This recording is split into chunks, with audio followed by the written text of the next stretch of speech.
I'm Emily. Welcome to Salt City Knits podcast. This is a podcast all about my making life.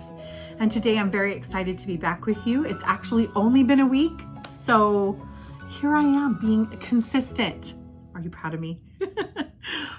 I am very excited to share my works in progress today, and I have some book chatter and some fun shop news. And then at the end, based on your requests, I'm actually going to include a ramble about what I am doing for my health journey. I've had people asking me to share more specifics. So I'm going to be putting that at the end of this video for those who it's not interesting to. You can just end it and not have to watch that part. So let's first start off with a little bit of a life update. But before that, just know you can find all of my contact information in the description box below this video in case you are looking for any of my patterns, my yarn, or would like to reach out to me in any way. So life update, I will mention this about my health journey. I had been stuck at a 29.5 pound weight loss for a couple of weeks, and I broke through that this last week, and I'm now at 31 pounds down, and I'm thrilled about that progress. So that is fantastic. I've also been working full time at this point on Heroic Youth. And so Heroic Youth is the nonprofit organization that my husband and I are founders of, and we serve on the board and are very heavily involved in the youth mentoring aspects of this program. If you want to see what we do, you can go to heroicyouth.org and kind of get a glimpse of what we do and what we teach. But we are teaching faith principles and leadership skills to youth all the way from ages 8 years old to 18. And we love working with them. They're amazing. But it has been so busy. We have had meetings / trainings / video filming every single day other than Sundays for the last week, and we'll have for this upcoming week as well. But then the week after that, Richard and Abby are going to a church camp. Richard is going up as one of the dads to kind of be there as the safety helpers. But it is a young women's camp, so it's primarily all the girls and the young women.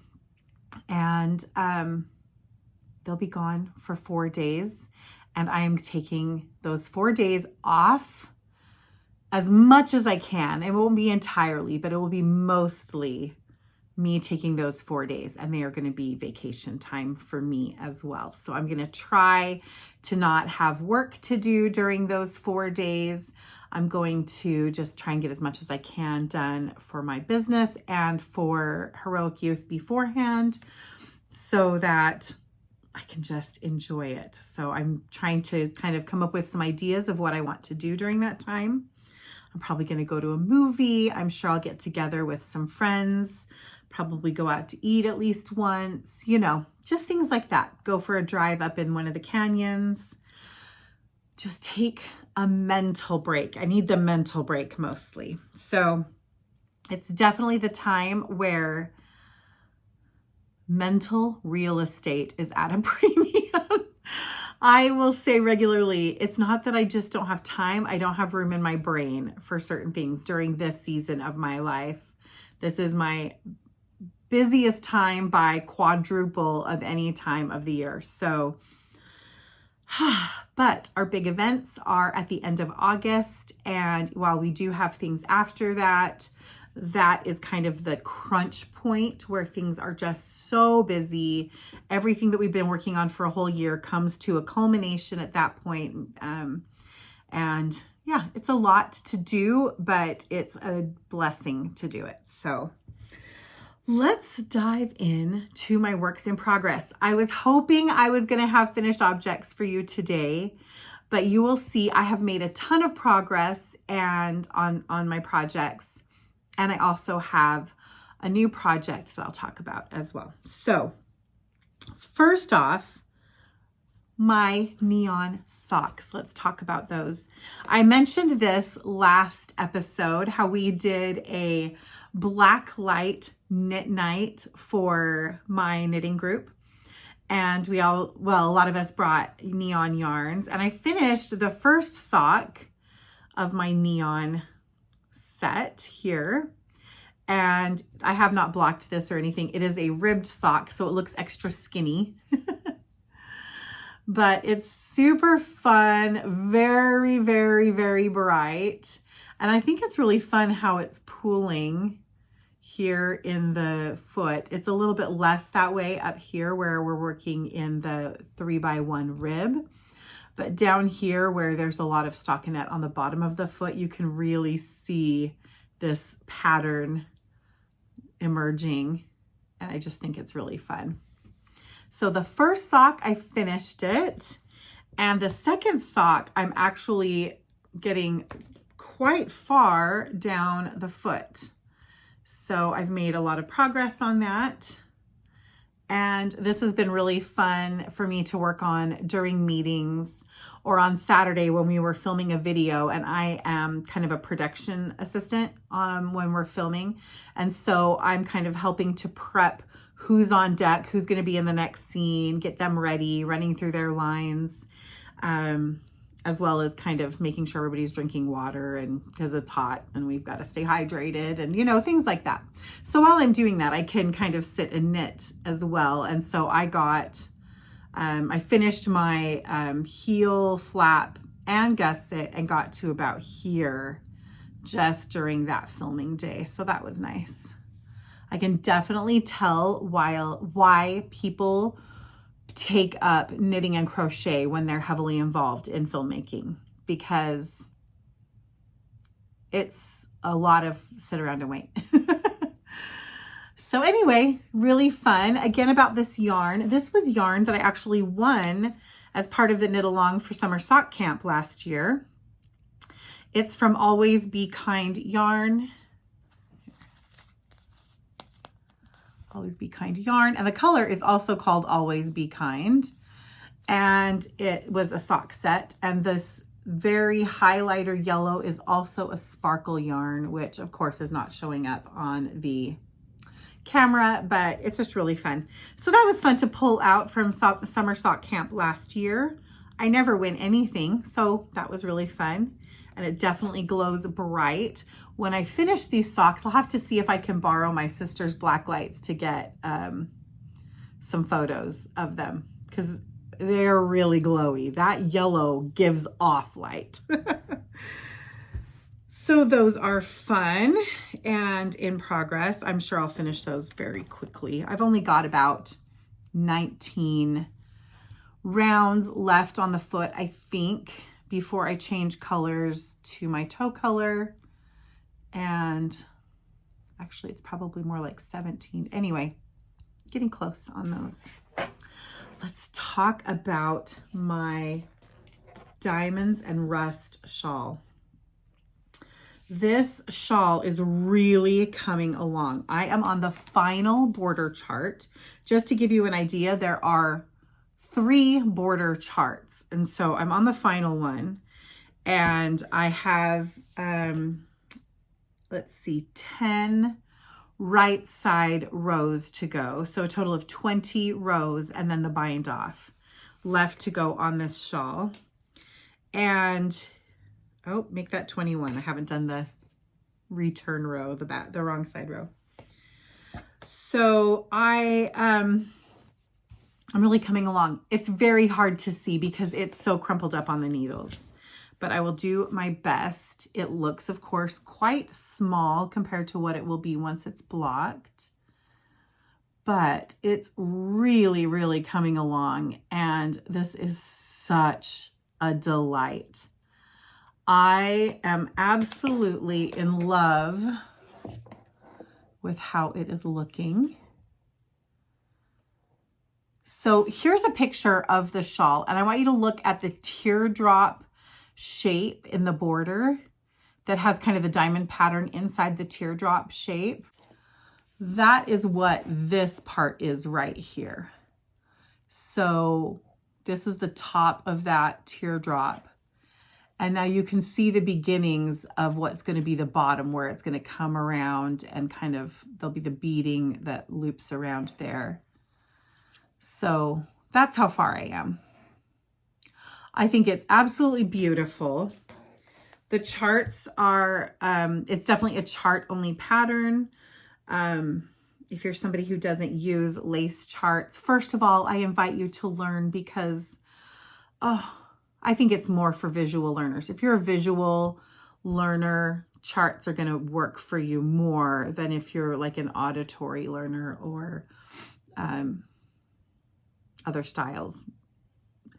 But I'm definitely a visual learner. So charts just make sense in my brain because I not only can tell what the stitches are that I'm supposed to be working, but I can see them in relation to the stitches below them and the stitches above them, which helps me to visualize the pattern, not just the sequence of stitches for any given row. I can see where they're going, why they are there, if that makes sense. I want to see if I can show, I'm going to show you one tiny little corner of this chart. I want to respect this maker's, this is Anna Victoria. I want to respect her.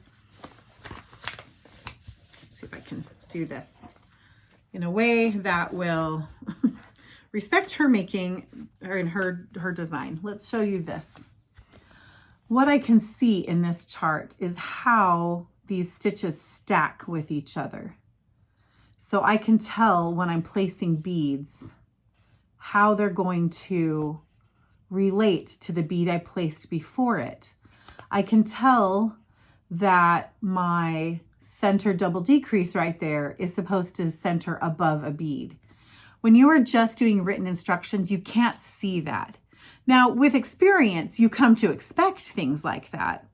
But with a chart, it's just so visual. And so for me, it makes so much sense. But I know that there's a lot about reading charts. And I have some dear friends who have explained to me their struggles with reading charts. There's part of me that just wants to, in all my spare time, come up with a how to read charts course because it just is so helpful in my mind. So yes, this pattern is entirely charted. There are written instructions to tell you how to apply the charts, you know, what order you're working them in, how many times you will do repeats, etc. But it's an entirely charted pattern, which honestly, I can't imagine trying to write out all the instructions for a lace weight, entirely lace shawl plus beads in a way that would not be 45 pages long. I just don't know. All of the patterns that I design, I chart and write. I do have one pattern, which is the Aria socks that is only charted. It will probably get a revision at some point and add written instructions for it as well. But it was an earlier pattern and I love those socks. They're so pretty. But in general, I do I'll do charts and written instructions. And, but I again, if I were to design something like this, I can't imagine trying to do it all written out. It's definitely much more succinct. So anyway, it's coming along really, really well. I'm loving it. I do hope that I will have it finished and blocked for next time. Last night, I sat down and I was just working away on it. And I thought maybe I could finish it until I really realized how long each row is taking me. I mean, each row is a good 40 right side rows, which are the ones where I'm working the lace pattern and adding the beads, is a good 45 minutes to an hour. And of course, each row is increasing, so that will actually increase as I get closer to the end. So if you think about the fact that I've got that many rows left to go, I didn't have that many hours left to go. Oh, but I sure love it. I think it's just stunning. By the way, I did get my gradient yarn that I talked about last time.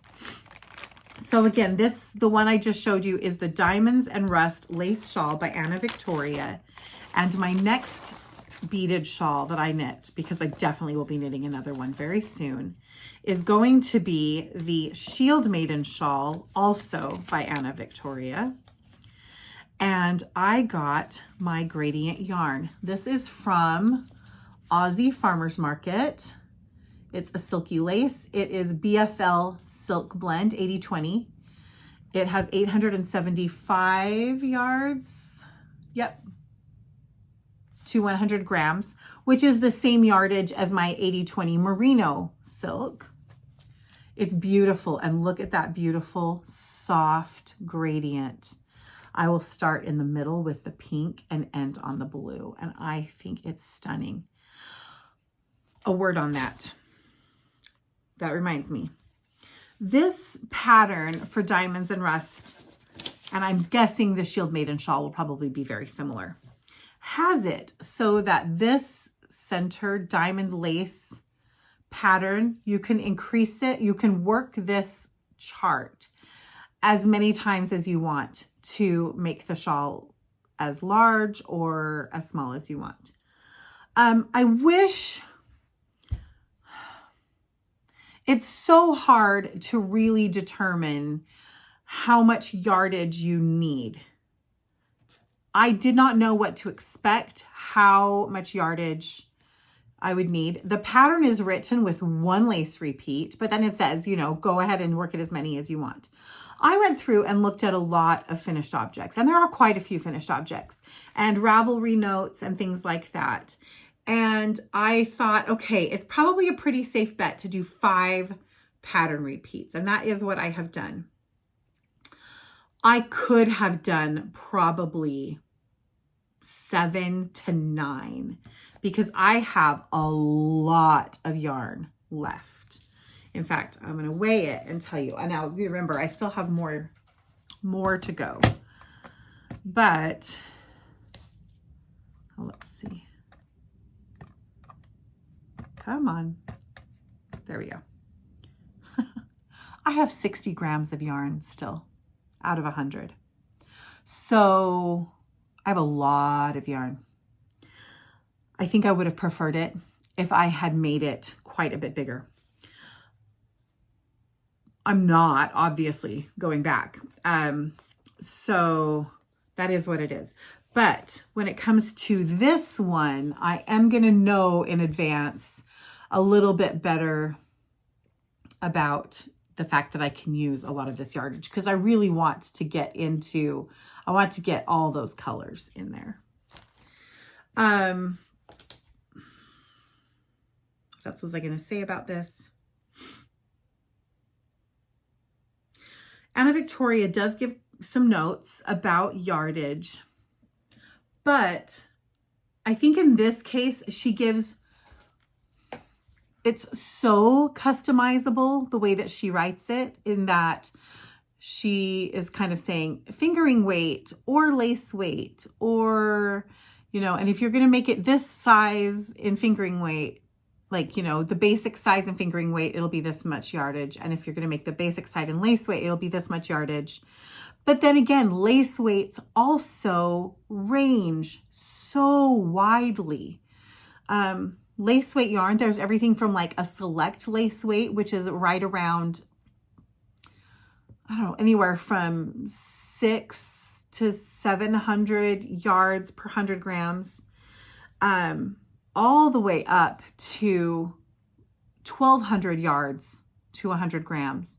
And then you've got cobweb on top of that, which could go to like 2,200 yards to 100 grams. And if this is all in a wool or wool blend yarn, of course it changes a little bit if you're going into different fibers, which have a different amount of weight per yard, if that makes sense. So that being said, even looking at people's notes, I still was having to just make a very rough guess about size and so on. And I do like a large shawl. And I am probably going to keep this one for myself. But this one, oh, it's so pretty. So I'm very excited. The yarn on this one is a special dye that I did for myself. It is my Lake House colorway, and it is on my 80/20 lace weight base, which I have not named yet, but is probably going to be my, nope, it's gone from my head. Now I don't remember what it was. I had it, but it's gone. I've been brainstorming. So that is that shawl, and it is way fun. All right. I have not yet cast on my Christmas in July project. I really want to, but I am in the process, and this kind of will link up into show notes a little bit, or not show notes, shop news. But I have something really fun coming up that has a pattern that goes with it. And I will talk about that more, but I have been working on a design for a new shawl that is something a little bit different than what I've done before. And so that has been taking precedence because I do need to get it designed and tested, designed, written, and tested in time for it to be available for the thing that it's coming up with. So because of that, I have not been able to cast on my Christmas in July project yet. But once one of these other two projects that I've shown you is finished, which will be in the next week, then I will cast on. All right, so let's talk just a little bit about books. My current reads are Anne of Green Gables, and I mentioned that before I was going to go through and read the Anne series this year. And I have read Anne of Green Gables many, many, many times, but I have never read the rest of the series. And so that's what I'm going to be doing this year. I am also reading a book that I think I just found somebody talking about it on Instagram or something.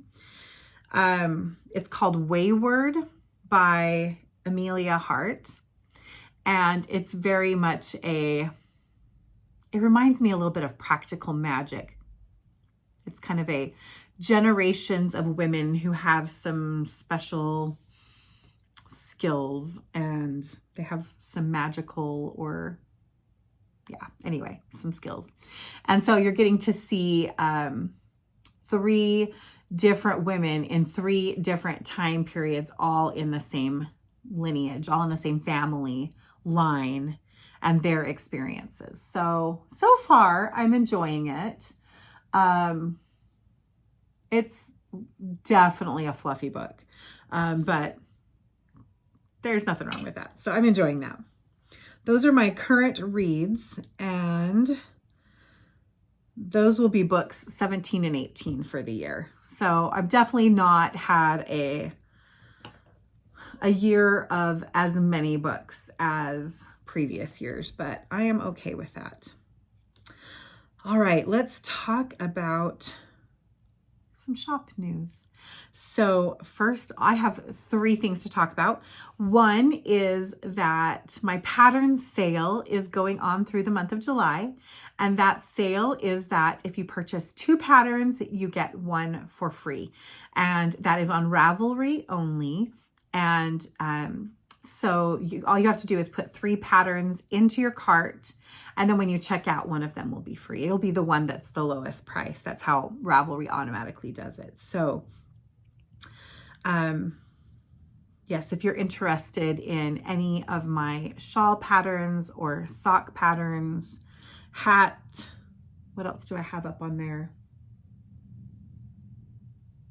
I think that's pretty much what I've got available that's for purchase. I have, yeah. So Those are all on the buy two, get one free through the month of July. Now, going along with that, my Leighton Shaw pattern, which is my newest pattern, is releasing tomorrow, which is Tuesday what's today? Tuesday the 15th. Today is Monday the 14th that I'm recording this. And so I don't know if this is going to release today. I'm hoping I'll get this video posted today. But that pattern is going to be released on Tuesday. And I have had a wonderful time with my test knitters. I have had such a fun, wonderful group of test knitters who have knit a number of samples of this pattern.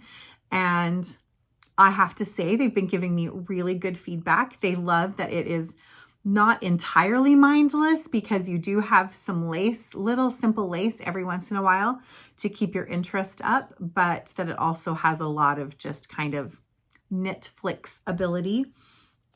And several of them who have finished theirs have said that they're planning future ones. So that is very cool. And so that will be out and will be included in that sale. So if you are interested in picking up the Leighton Shawl, you might as well pick up 2 more while you're at it, right? All right. Now, this is the thing I'm very excited to share with you. And if you follow me on Instagram, you will have already seen this.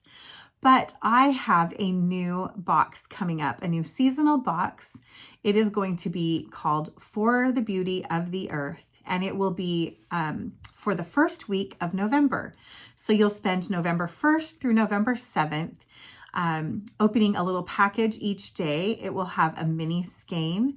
Plus, it will have a devotional card that will go with it. And the focus of this box is all about the gratitude that we have for the wonderful gifts that God has given us. And those of you who may have purchased and participated in or seen my Holy Week box that came out at Easter time, this will be very similar to that, in that it's a faith-based experience, and it's definitely meant to connect you to God as you knit on a project. And so again, there'll be a devotional card and a mini skein and some little extras and fun things added in that will be for 1 week starting on November 1st. These will be beautiful fall colors. And the pattern that is going to come with that is actually a shawl pattern rather than a sock pattern. It will be a fairly simple shawl pattern, but with a really fun little addition to it. So I think you're going to love it. It's obviously going to be a surprise. Those kits are for sale in my shop. And so if you are interested in participating in that week-long mini skein kind of introduction into November and our focus on gratitude, then I think you will really enjoy that. And there are limited spots, but there are plenty open at this time. So enjoy that if it's something that appeals to you. And I think that is everything for the podcast today. So again, if you are interested in the chatter about my health journey and the kind of the methods and tips and tricks that are working for me and my process, then please stick around for that. Otherwise, I hope that you have so much fun with all of your making, and I'll talk to you very soon. Bye-bye.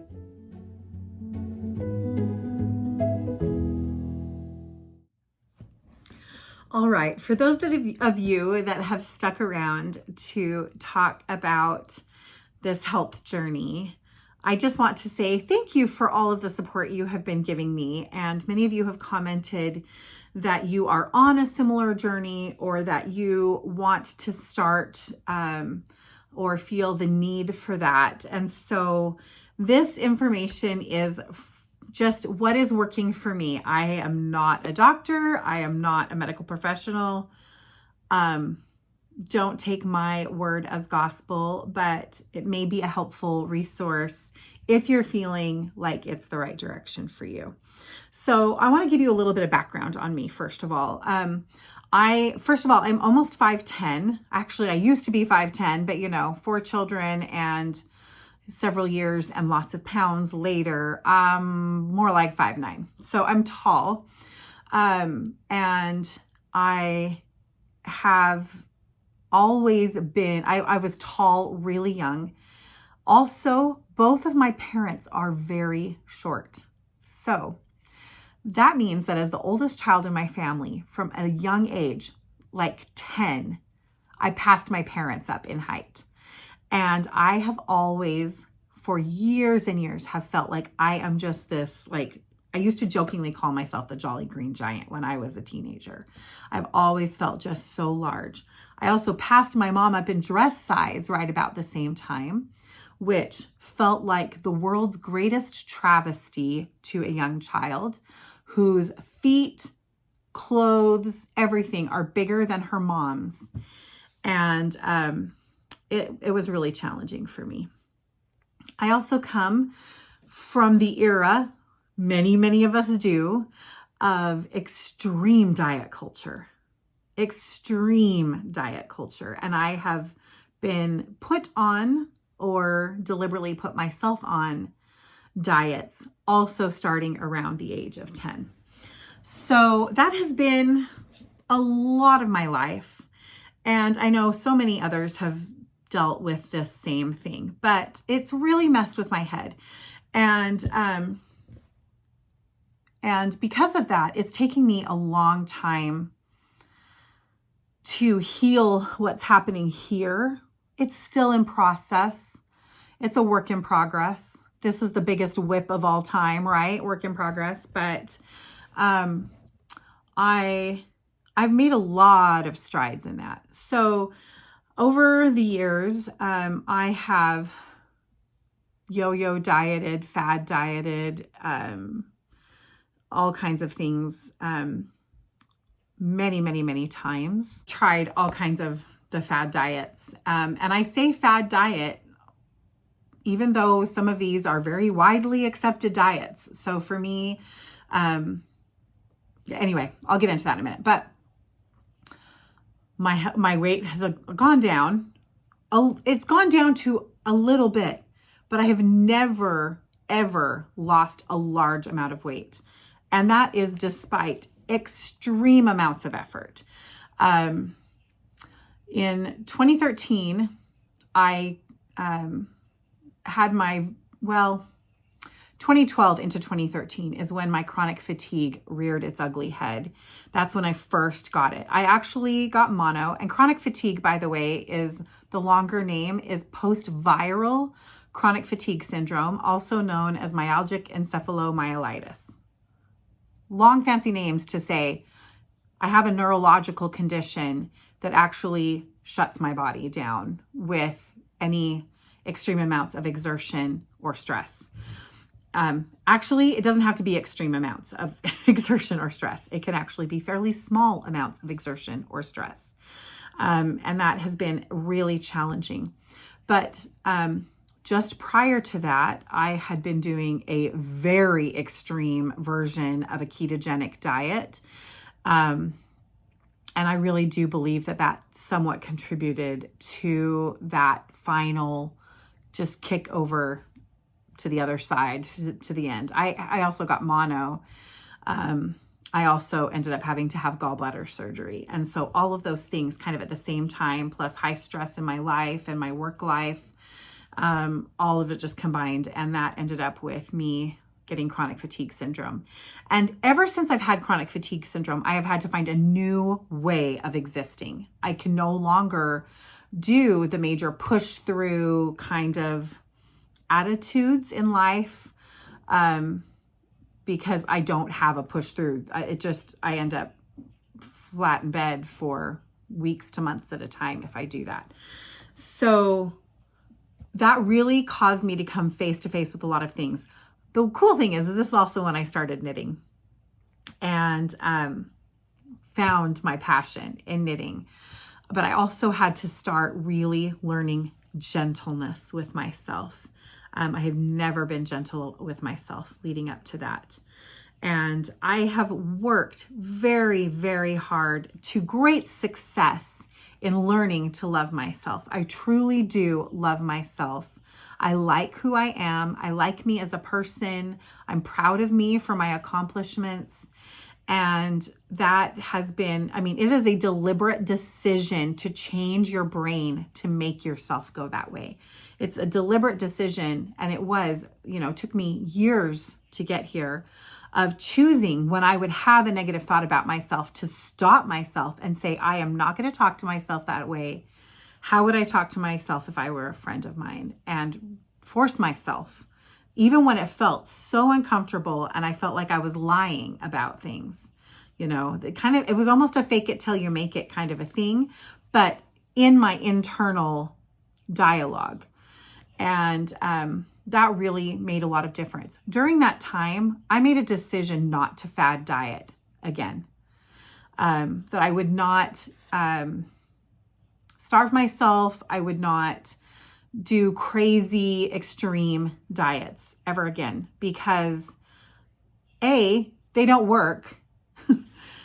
B, they're making me sick. And C, they're making me miserable. And so I just was like, I'm done. And I really kind of thought in my mind that meant just learn to love yourself fat. And, there is a lot to be said about that. And I've seen another creator online who just says, do it fat. Whatever it is that you're not doing because you're like, oh, but if I was thinner, I would do it. Just do it fat.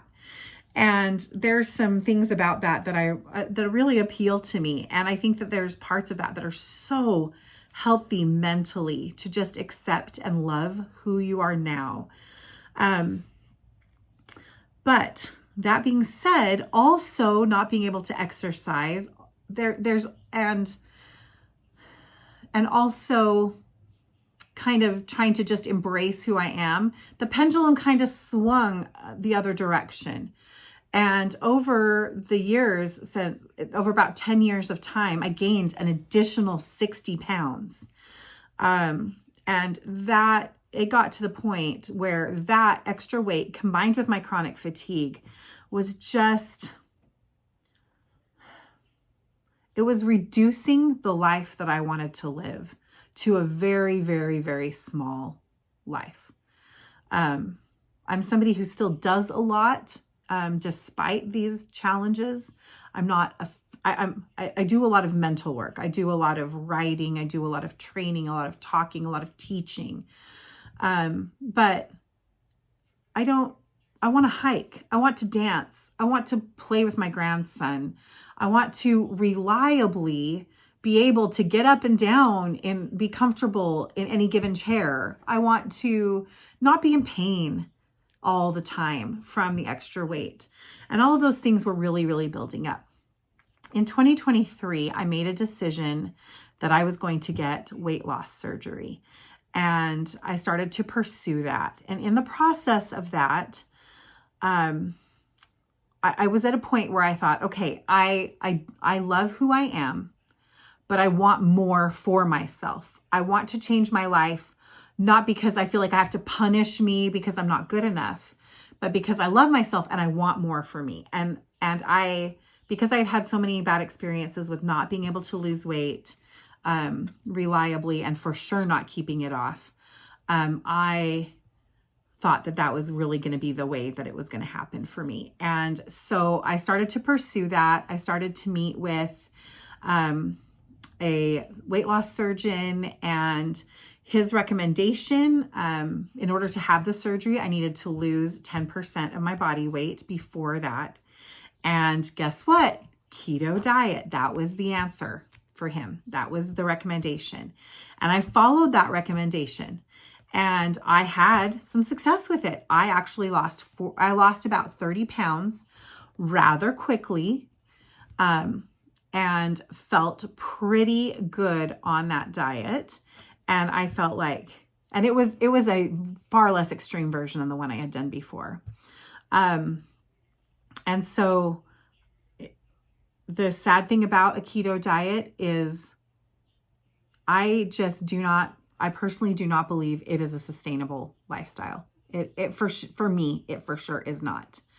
If I'm in a situation where I have to eliminate entire macronutrients from my diet or entire categories of foods for like fruit, other than a few berries, and things like that from my diet, it was just not a sustainable thing for me.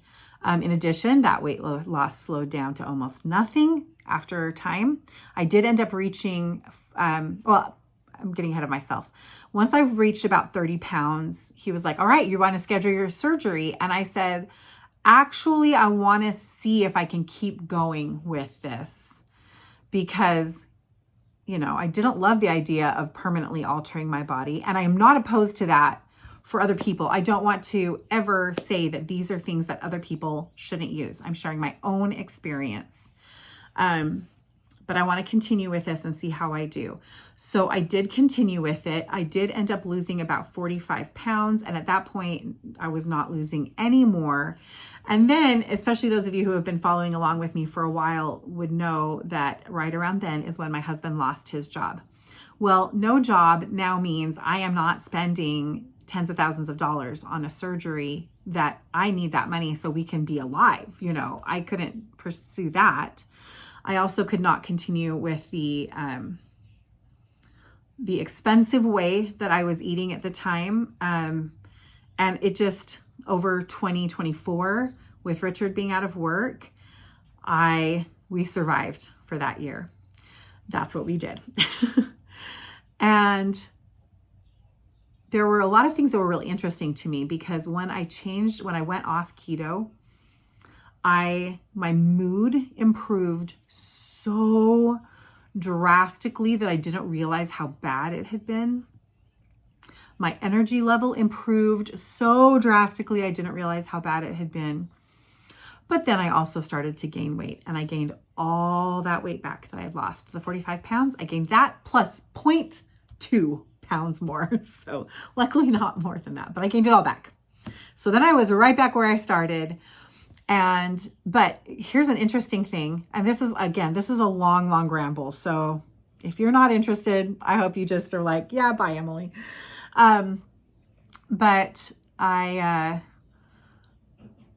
found it really interesting that when you gain weight back, you don't necessarily gain it back in the same places from where you lost it. So when I gained weight back this time, the parts of my body that I'm already the most, self-conscious about and I find the least attractive, which are my apron belly and my kind of my back rolls right in here. That's where all the weight went, right back to those two places. So the parts that I was already really self-conscious about got even worse than they had been before. Other things like my arms did not gain very much weight back in them. And my legs, I did not gain very much weight back. It was all went right into my torso and is in those two areas. So, and oh my goodness, the pain came back. My hips, my knees, my ankles, my back, and my energy level just plummeted again by the end of the year. And oh my goodness, there I was right back again. My mobility was really starting to suffer. And I knew I needed to work on it. When Richard went back to work in January, from then on, I was like, okay, it's time. Emily, it's time. It's time. But I was so discouraged. And I could not bear the thought of trying to do keto again. And that had been the only thing that I'd really had any success on. And I didn't enjoy it. I didn't like it.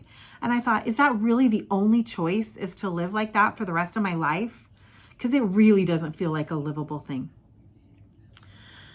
In months went by, and in March, I had a day where I just was feeling so discouraged and I was suffering a lot. My pain was so bad. I was getting hard to sleep because my body was always in so much pain. And I just thought, I don't want to do this anymore. And I remember just praying I prayed and prayed, and I was like, Heavenly Father, I do not want to have to go through this process again. I don't want to do it. I don't want to do it. I don't want to do it. I have zero desire. But I have a desire to have the desire. I have that. And I thought of it as that little grain of mustard seed, like a little grain of faith as small as a mustard seed. And I prayed for help. And I had the thought that just like with anything else, you get the blessings after you apply the faith. And so I said, okay, I'm going to do something today to work myself in that direction.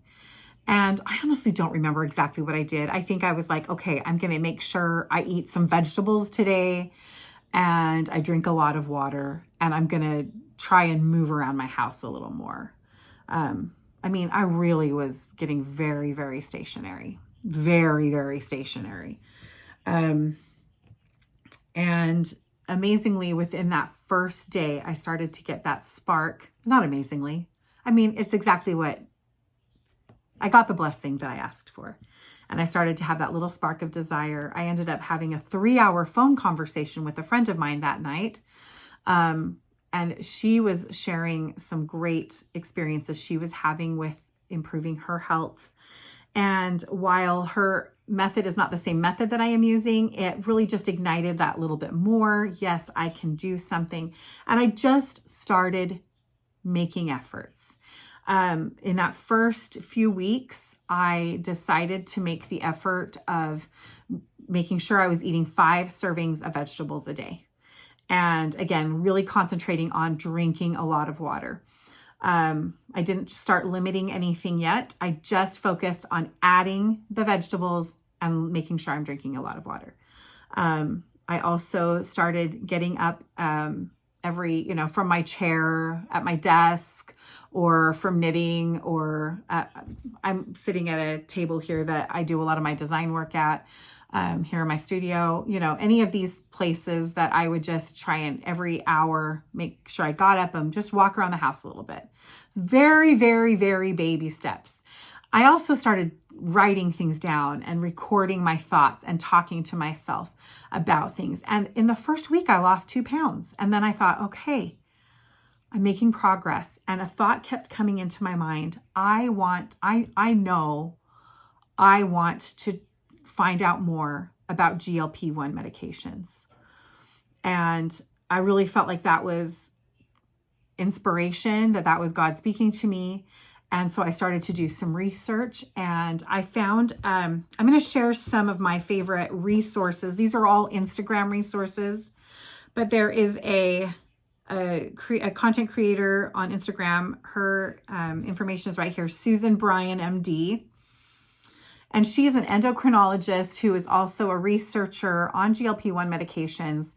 And she shares a ton of amazing information. And I started to watch those and realize how viable and helpful they are. I have PCOS, and I've mentioned chronic fatigue. I also have Hashimoto's disease, all of which affect your metabolic systems. I was just recently diagnosed as a type 2 diabetic, recently meaning when I first went to the doctor in this health journey, and I'm excited to check my A1C coming up because I have a feeling I'm not in that category anymore.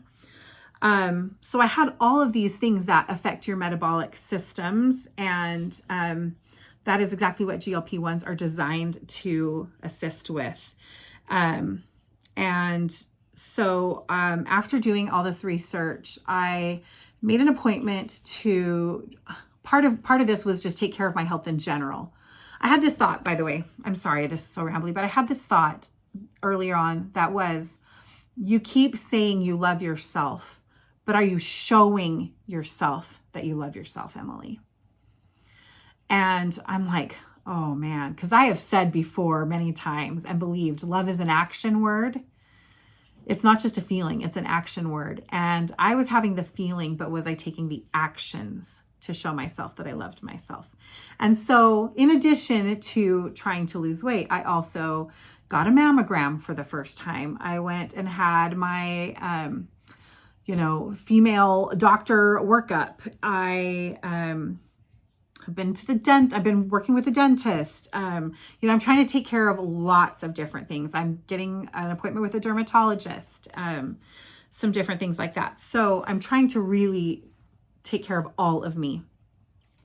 And when I went to meet with the nurse practitioner who I work with, she's a women's health specialist. I asked her about starting a GLP-1, and she was so excited about it. She was like, it is going to make such a huge difference for you. She said that she hates as a doctor that all the time the answers for people that are dealing with different metabolic syndromes like PCOS, diabetes, that they are the answer to help cure those things is losing weight. But the reason they don't lose weight is because they have those diseases. Like that, it's both the cure, but also the impediment. And so the GLP-1 medications help to even the playing field so that it addresses the metabolic conditions in a way that allows the weight loss to actually happen. And so by the time I started on a GLP-1, and I am doing compounded tirzepatide. Tirzepatide is the medication that is found in Zepbound or Mounjaro. Mounjaro is diagnosed for type 2 diabetes. Zepbound is the same basic medication, but prescribed. Is the same medication, but is prescribed for weight loss. And I am doing a version of that. It's a compounded tirzepatide. And I do an injection once a week. And before I began that, I had lost 11 pounds without it. So I was already at that point had started working with a calorie deficit, and I'll explain more about that. And then, and had started exercising. And then I added that as well. And I have continued, other than this little stall that I've just had that had broken through, I've continued to consistently lose 2 pounds per week since being on that. So we are now 16 weeks in. I've lost 31 pounds. So you can see how that little stall affected that a little bit, but it's just a tiny blip. And I have been able to do it while not feeling deprived, not feeling miserable, not feeling like I can't eat foods that I like. I eat fruit. I have sweets from time to time. I have had French fries. I've eaten pizza. I am eating in a calorie deficit, so I balance that out. I'm not eating junk food all the time. But if I have a little bit here and there, if it fits in my calories, it's fine. And it's so sustainable. It's so sustainable. And I've heard a lot of people say that they don't want to start a GLP-1 because if you go off it, it just comes like all the food noise, all the issues can come right back. And I thought, well, I have medications I will be taking for the rest of my life already. I will be taking thyroid medication for the rest of my life. I will probably be taking anti-inflammatories at some level, not constantly, but at some level for the rest of my life. I have arthritis. There's going to be some level of that for the rest of my life. If this medication can help to cure my metabolic disorder while I'm on it, I am okay taking it for the rest of my life. In fact, sign me up right now. I have been so happy and so grateful for this. And the wonderful thing about these medications is that they are not, they have been around for decades. They have been being used for decades. They are showing health improvements for heart health, liver health, obviously anything metabolic like PCOS, diabetes. They have been improving people's lives in so many different areas. And it is a blessing. It is such a blessing. There are more medications like this being researched and coming up in the market, most likely in the next year or two. And I think that as time goes on, these will become more affordable and more available because they are absolutely life-changing. And doctors are so happy, especially those doctors that really care. My wonderful doctor, her name's, well, actually, I'm not going to give you her name, but she is such a loving and caring and excited person. At my last checkup, she was like beaming from ear to ear, cheering me on. She almost got kind of teary-eyed. I mean, she's a little teary-eyed, a little choked up, because she says it is the biggest joy for her to be able to see people having these breakthroughs who have struggled for so long. And it has been huge for me. So I am on a GLP-1 summary. I'm on a GLP-1 injection once a week. I have been doing that for 12 weeks now on Wednesday. I eat in a calorie deficit, and the way that I calculate my deficit is I used AI for this, but there are a lot of just online calculators you can find where I put in my age, my gender, my height, and my current weight, and my activity level. And my activity level is lightly active. That's where I am now, which is wonderful because it used to be sedentary and now it's lightly active. That means that I exercise 2 to 4 times a week. And I'm up and moving around the house during the day. I'm not just sitting in one chair from, beginning to the end of the day. So I put those things in and I asked it to calculate my maintenance calories. So how many calories a day do I eat to stay at the weight that I'm at? I reduced that by 1,000 calories per day. For me, at 5'9", 50 years old, lightly active, and my beginning weight, that started out as 2,900 calories, which means, by the way, if I gained 60 calories, I don't know why I said that. I gained 45 pounds over a calendar year. You have to think about how many additional calories I ate in order to do that. Without even realizing it.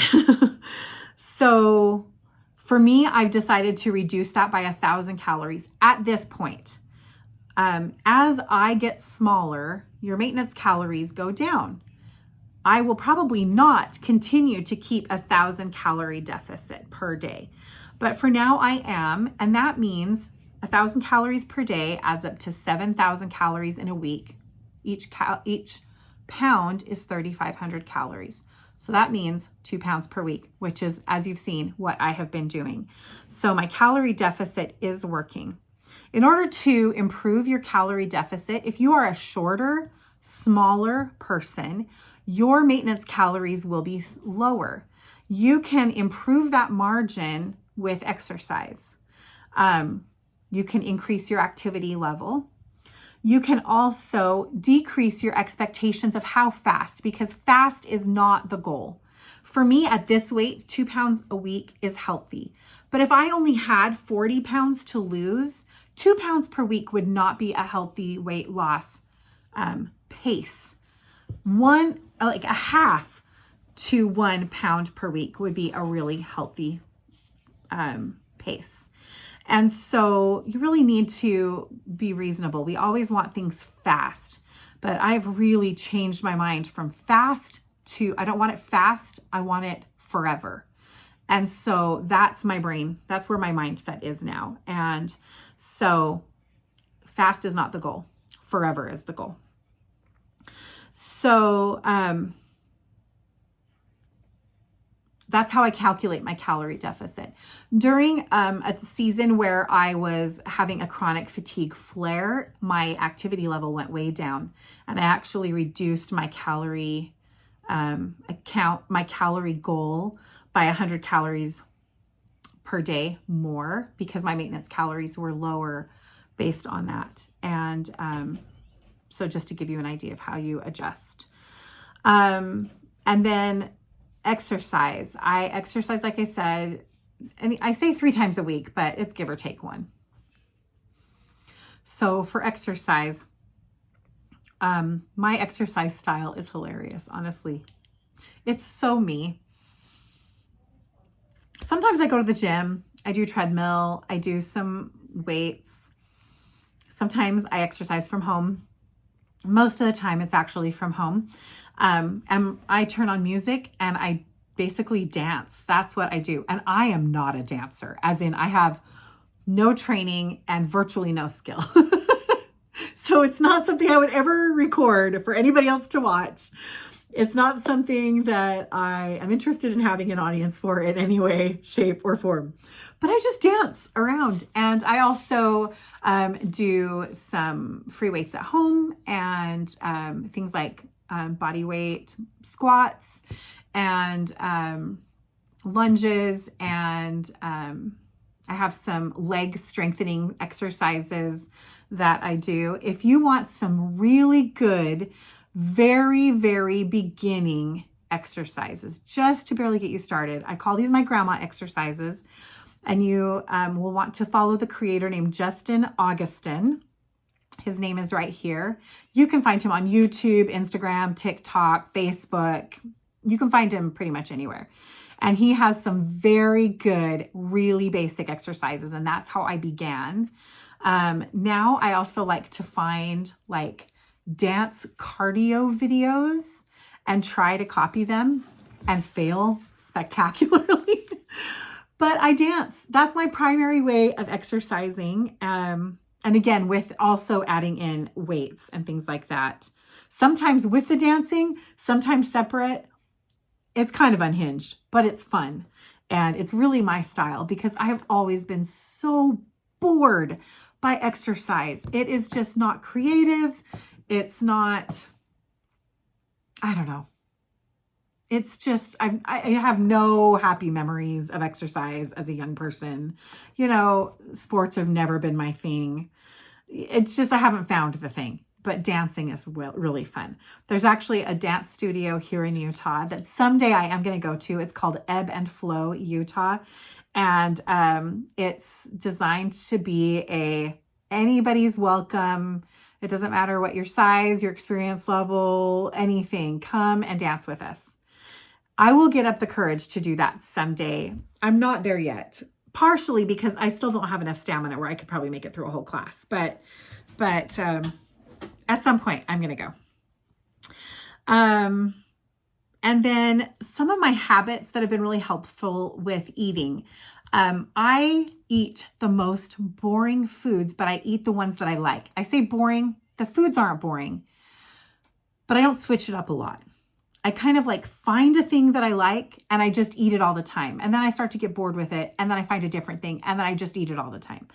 And I'm actually really happy doing that. I don't need as much variety as I used to think, oh, I couldn't eat the same thing every day. That would be so boring. I used to tease my husband for doing that. I think it was because food was always like a medicinal effect. It was my drug of choice. And so it was definitely about what am I in the mood for? You know, everything was about what am I in the mood for? But I find something that I really enjoy and I just eat it over and over and over again.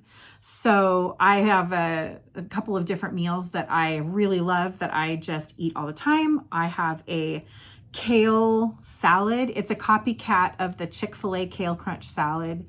And I will cook chicken nuggets in my air fryer and chop it up and put on there for protein that I really enjoy. I can't eat that as much as I'd like because I've eaten so much of it and the kale is kind of hurting my stomach a little bit. So I guess there is a limit to how much kale one person can eat and I may have discovered it, but I eat that almost every day for months. I cook some steak with these, skillet green beans, garlic butter, steak bites. So good. I make a pasta, but it's very little pasta compared to everything it's in. It's kind of a goulash, honestly. Ground beef, lots and lots of veggies, just whatever good veggies I have at the time, tomatoes. And then I put some pasta in with it. So I still get that pasta payoff. I love pasta. But the ratio of vegetables and protein to pasta is much higher on the protein veggies side than on the pasta side. What else do I love? I am absolutely obsessed with Cosmic Crisp apples. I eat them every day. I have protein shakes and protein bars. I love, I thought I had one right here, but Built Puff bars. A lot of people don't like them, but I love marshmallow. And so if you like a marshmallow texture, those are delicious. And I have one of those almost every day. I have not given up my Coke. I've just switched to Coke Zero and have been very happy with that. But generally I eat protein and veggies, but I also have, my daughter Abby and I do a lot of avocado toast because we really like it. I love Dave's Killer Bread with the thin sliced bread. Each piece is 60 calories, but it's, tons of whole grains. I eat lots of fruit. I eat apples, watermelon, berries, bananas, oranges, just watermelon and watermelon and watermelon right now because it is watermelon season. Last night I had corn on the cob with butter. I mean, I have what I want. And when I'm in a situation where we're eating out, I have found some really good resources for eating out as well. So those are just some things. But whatever it is that you like, you can find a way to have it. Like if you have a thing that's like, as long as I could have this, I'd be happy. I have movie theater popcorn with extra butter on it when I go to a movie. I just don't do it every day. So it seems so obvious. And like, well, if it's that easy, why haven't I done this before? I'll tell you why. First of all, I didn't know how much I was eating, how many calories I was actually eating. And second of all, I wasn't tracking things, and tracking things is vital for me. I track everything because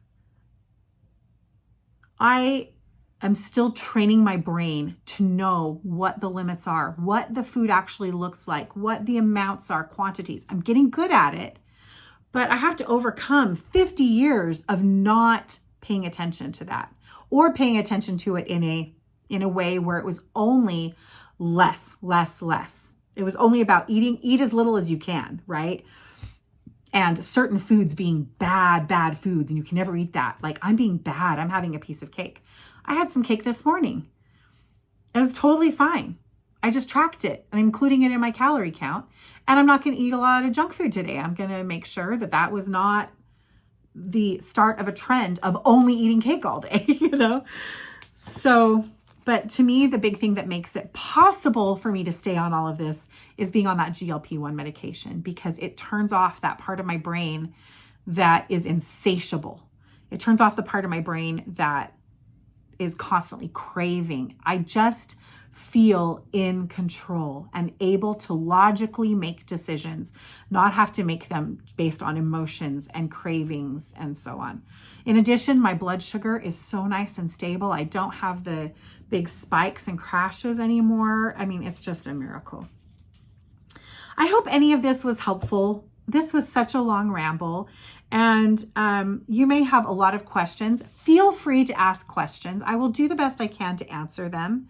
Please don't try and tell me that the things that I am doing are bad or wrong. I'll tell you that I'm not doing anything with my eyes closed. Everything I am doing is with medical advice, and very much also following promptings that I feel very led to by Heavenly Father. And I trust them, and it is working beautifully for me, and I'm very happy. So I can understand if it's not something you want to do, but understand it is what I am doing, and I am going to continue following my doctor and the promptings from God. And that's what I'm going to be doing. But I will be happy to answer questions you have. And all I can do is share my own experience. And I am not an expert. I'm an expert in me, but I'm not an expert in you. So, and I'm not an expert at large in this topic, so I will just share my own things that I work with. A few more resources really quick. Some of my favorite people to follow on Instagram for inspiration and encouragement. I love Leah Hope Health. She's my very, very favorite content creator. She's had some majorly viral videos, so you may already have seen things from her. She is so encouraging, and she gave me two of my favorite quotes that I tell myself all the time. One is I am not chasing a smaller body, I'm chasing a larger life, which she recently trademarked, and that makes me so happy for her. Another one is, maybe you don't need to try harder, you just need to try longer. She just has some excellent wisdom, and she is a class act. She's lovely, cheerful, positive, very encouraging, delightful person. I love following Callie at the Lose It Log. She is on her own journey that she has lost about 90 pounds, and she's still right in the middle of it and doing an amazing job. And I love just following her content. For ideas about food, I like to follow Smaller Sam PCOS. She has she's lost 255 pounds. All of it's been calorie deficit and diet, and then the last 55 pounds, and she'll tell you all this in all of her videos, she added in a GLP-1 for the last 55, and she is now in the process of doing all of her like loose skin removal surgeries. She has one left to go, and I think she did that today. She shares a lot of, this is what I eat at this restaurant. This is my Chick-fil-A order. This is my Popeyes order. This is my McDonald's order. This is my Taco Bell order. And so that is really helpful if you are out and about and you're busy and you're like, what can I grab? You can go to her account and find great ideas there. I love following anna.fitness.vsg. She is such a cute lady. She has lost like 250 pounds and is getting ready for some loose skin removal surgery, but she's just so lovely and humble and down to earth, and she inspires me all the time. I like Lose It with Nat. She's got some spicy along with the inspiration. She's a gorgeous, sexy, beautiful woman who has also lost something like, I don't remember how much, 150 pounds or something. But she's just fun, and I like to follow her too. Jenny Loses with Zep. She is also using Zepbound, which is the same basic medication that I'm on. And she's 65 pounds down, and she's a good inspiration, especially about GLP-1s. That's her primary thing that she talks about. I like following Sammy Bry. She's in the middle of her journey as well. She's down 140 pounds-ish. And she's just a really vulnerable, like she shares her vulnerable experiences. She's very, very real. She shares the goals that she is trying to reach, and she's really open when she's discouraged about things, and you feel like you're just really along the journey with her. I also love to follow Sharia Shine. And she is she's a homeschooling mom, which I love. I really identify with her. She has little kids, and she has made just huge leaps and bounds and does a lot of fitness content, but also just like trying to be on a health journey with your family. And she's really inspirational to me as well. So those are just some of my favorite content creators. And I already mentioned Susan Bryan, MD. So I ran through those really fast. I tried to put the names on the screen for all of them. If they're helpful, again, these are all on Instagram. And I hope that is helpful. So thanks if you stuck with me through that really, really long rant. I appreciate it. If you are on a health journey, I wish you all of the very best. It's really about finding the things that are going to work for you. But again, going back with what Leah Hope Health says, focusing on having a bigger life, focusing on just that consistency and working on things longer, not just harder. And then also, just from my own plea, is be kind to yourself. Don't punish yourself.